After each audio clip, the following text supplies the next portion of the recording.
गरुड़ पुराण अध्याय 6। गरुड़ जी ने कहा, हे केशव, नरक से आया हुआ जीव माता के गर्भ में कैसे उत्पन्न होता है? वह गर्भवास आदि के दुखों को जिस प्रकार भोगता है वह सब भी मुझे बताए। भगवान विष्णु ने कहा, स्त्री और पुरुष के संयोग से जैसे मनुष्य की उत्पत्ति होती है उसे मैं तुम्हें कहूँगा। ऋतुकाल के आरंभ के 3 दिनों तक इंद्र को लगी ब्रह्महत्या का चतुर्थांश रजस्वला स्त्रियों में रहता है। उस ऋतुकाल के मध्य में किए गए गर्भाधान के फलस्वरूप पापात्माओं के देह की उत्पत्ति होती है। रजस्वला स्त्री प्रथम दिन चांडालिनी, दूसरे दिन ब्रह्मघातिनी और तीसरे दिन रजकी धोबिन कहलाती है। नरक से आए हुए प्राणियों की ये 3 माताएं होती हैं। दैव की प्रेरणा से कर्मानुरोधी शरीर प्राप्त करने के लिए प्राणी पुरुष के वीर्य का आश्रय लेकर स्त्री के उदर में प्रविष्ट होता है। एक रात्रि में वह शुक्राणु कलल के रूप में, 5 रात्रि में बुद्बुद के रूप में, 10 दिनों में बेर के समान तथा उसके पश्चात मांसपेशियों से युक्त अंडाकार हो जाता है।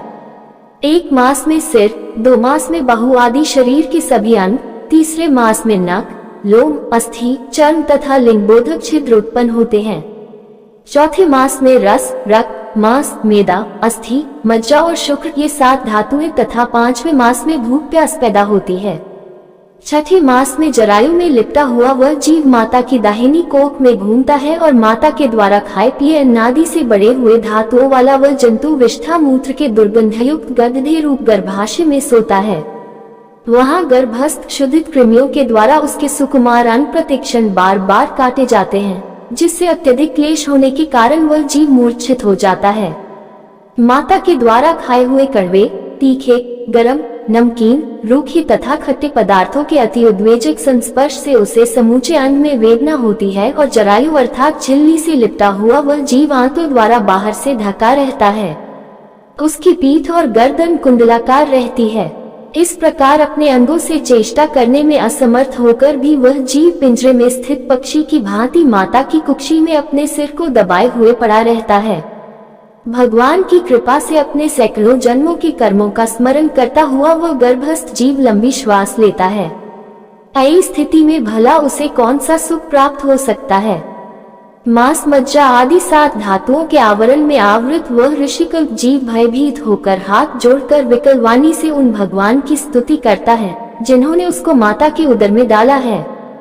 7वें महीने के आरंभ से ही सभी जन्मों के कर्मों का ज्ञान हो जाने पर भी गर्भस्थ प्रसूति वायु के द्वारा चालित होकर वह विष्ठा में उत्पन्न सहोदर उसी पेट में उत्पन्न अन्य कीड़े की भांति एक स्थान पर ठहर नहीं पाता। जीवोवाच, जीव कहता है, मैं लक्ष्मी के पति, जगत के आधार, अशुभ का नाश करने वाले तथा शरण में आए हुए जीवों के प्रति वात्सल्य रखने वाले भगवान विष्णु की शरण में जाता हूँ। हे नाथ, आपकी माया से मोहित होकर मैं देह में अहम भाव तथा पुत्र और पत्नी आदि में ममत्व भाव के अभिमान से जन्म मरण के चक्कर में फंसा हूँ। मैंने अपने परिजनों के उद्देश्य से शुभ और अशुभ कर्म किए, किंतु अब मैं उन कर्मों के कारण अकेला जल रहा हूँ। उन कर्मों के फल भोगने वाले पुत्र कलत्रादि अलग हो गए। यदि इस गर्भ से निकलकर मैं बाहर आऊं तो फिर आपके चरणों का स्मरण करूंगा और ऐसा उपाय करूंगा जिससे मुक्ति प्राप्त कर लूं। विष्ठा और मूत्र के कुएं में गिरा हुआ जठराग्नि से जलता हुआ एवं यहाँ से बाहर निकलने की इच्छा करता हुआ मैं कब बाहर निकल पाऊंगा?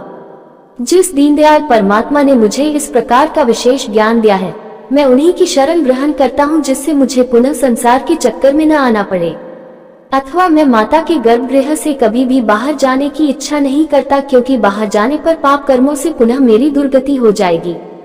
इसलिए यहाँ बहुत दुख की स्थिति में रहकर भी मैं खेद रहित होकर आपके चरणों का आश्रय लेकर संसार से अपना उद्धार कर लूंगा। श्री भगवान उवाच, श्री भगवान बोले, इस प्रकार की बुद्धि वाले एवं स्तुति करते हुए 10 मास के ऋषिकल्प उस जीव को प्रसूति वायु प्रसव के लिए तुरंत नीचे की ओर धकेलता है।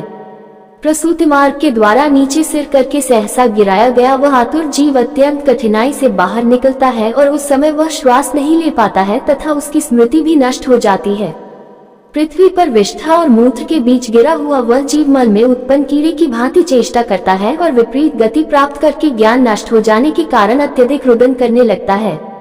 गर्भ में रुग्णावस्था में शमशान भूमि में तथा पुराण के पारायण या श्रवण के समय जैसी बुद्धि होती है, वह यदि स्थिर हो जाए तो कौन व्यक्ति सांसारिक बंधन से मुक्त नहीं हो सकता। कर्मभोग के अनंतर जीव जब गर्भ से बाहर आता है तब उसी समय वैष्णवी माया उस पुरुष को मोहित कर देती है। उस समय माया के स्पर्श से वह जीव विवश होकर कुछ बोल नहीं पाता, प्रत्युत शैशवादी अवस्थाओं में होने वाले दुखों को पराधीन की भांति भोगता है। उसका पोषण करने वाले लोग उसकी स्थिति इच्छा को जान नहीं पाते, अतः प्रत्याख्यान करने में असमर्थ होने के कारण वह अनभिप्रेत अर्थात विपरीत स्थिति को प्राप्त हो जाता है।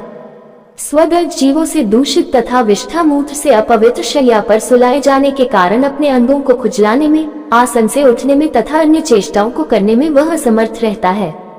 जैसे एक कृमि दूसरे कृमि को काटता है, उसी प्रकार ज्ञान शून्य और रोते हुए उस शिशु की कोमल त्वचा को डांस, मच्छर और खटमल आदि जंतु व्यथित करते हैं। इस प्रकार शैशवावस्था का दुख भोगकर वह पौगंडावस्था में भी दुख ही भोगता है। तदनंतर युवावस्था प्राप्त होने पर आसुरी संपत्ति, दम्भ, भ्रमद और अभिमान तथा क्रोध, कठोरता तथा अज्ञान, ये सब आसुरी संपदा लेकर उत्पन्न हुए पुरुष के लक्षण है को प्राप्त करता है।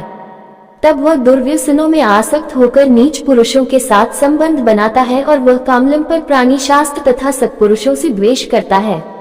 भगवान की माया रूपी स्त्री को देखकर वह जितेंद्रिय पुरुष उसकी भाव भंगिमा से प्रलोभित होकर महामोह रूप अंधतम में उसी प्रकार गिर पड़ता है जिस प्रकार अग्नि में पतंगा, हिरण, हाथी, पतंगा, भौरा और मछली ये पांचों क्रमशः शब्द, स्पर्श, रूप, गंध तथा रस इन 5 विषयों में एक एक में आसक्ति होने के कारण ही मारे जाते हैं। फिर एक प्रमादी व्यक्ति जो 5 इंद्रियों से 5 विषयों का भोग करता है, वह क्यों नहीं मारा जाएगा?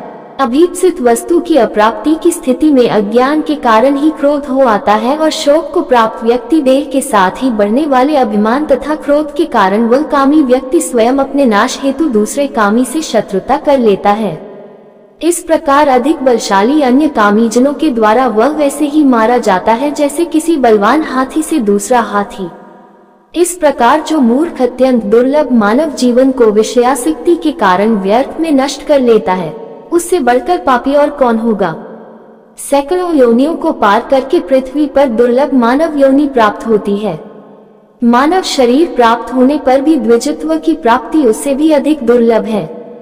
अति दुर्लभ द्विजत्व को प्राप्त कर जो व्यक्ति द्विजत्व की रक्षा के लिए अपेक्षित धर्म कर्मानुष्ठान नहीं करता, केवल इंद्रियों की तृप्ति में ही प्रयत्नशील रहता है, उसके हाथ में आया हुआ अमृत स्वरूप वह अवसर उसके प्रमाद से नष्ट हो जाता है। इसके बाद वृद्धावस्था को प्राप्त करके महान व्याधियों से व्याकुल होकर मृत्यु को प्राप्त करके वह पूर्ववत महान दुखपूर्ण नरक में जाता है। इस प्रकार जन्म मरण के हेतुभूत कर्म पाशों से बंधे हुए वे पापी मेरी माया से विमोहित होकर कभी भी वैराग्य को प्राप्त नहीं करते। हे तार्क्ष्य, इस प्रकार मैंने तुम्हें अंत्येष्टि कर्म से हीन पापियों की नरक गति बताए, अब आगे और क्या सुनना चाहते हो? इस प्रकार गरुड़ पुराण के अंतर्गत सारोद्धार में पाप जन्मादि दुख निरूपण नामक 6ठा अध्याय पूर्ण हुआ।